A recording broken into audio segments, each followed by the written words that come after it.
as well as heading up and restorate. Oh my gosh, Roxanne. Too much wine. I only had like 4 sips. I lost my mouse. I thought you said I lost my mouth. No, I lost the mouse. The Afrikaans slide. No, what the frick? Let me start that again. Okay. Former old. And if you are a patron, and a patron. if you are a patron, patron. James Baxter. our little international family of the dead curious.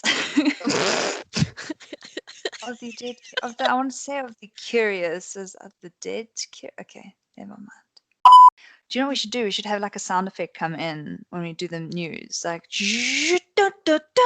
and another news. That's so lame. Is But it? it's a Is nice it lame idea. good or lame bad? The idea is lame good, but the demonstration was lame bad. James Baxter, and brings joy to people. Hi. was your microphone by your head? But did I sound far away? He sounded like this. Oh!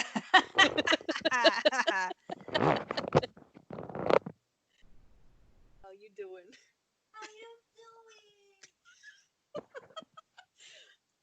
Oh, what weird! Your voice sounds tiny.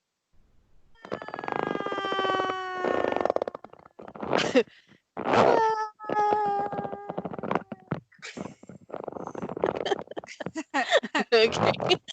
Bloopers.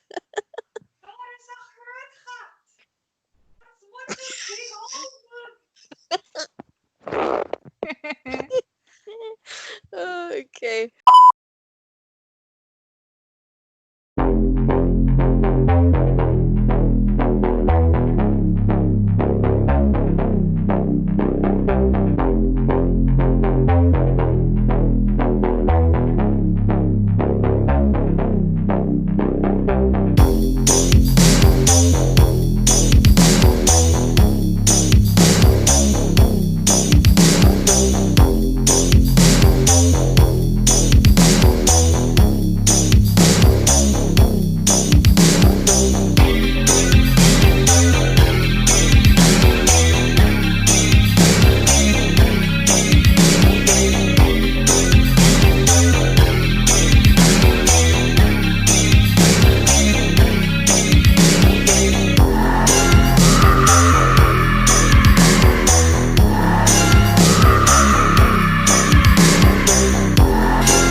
Vampire in the remote regions of Pennsylvania. 5 innocent people killed, not a sign of a human.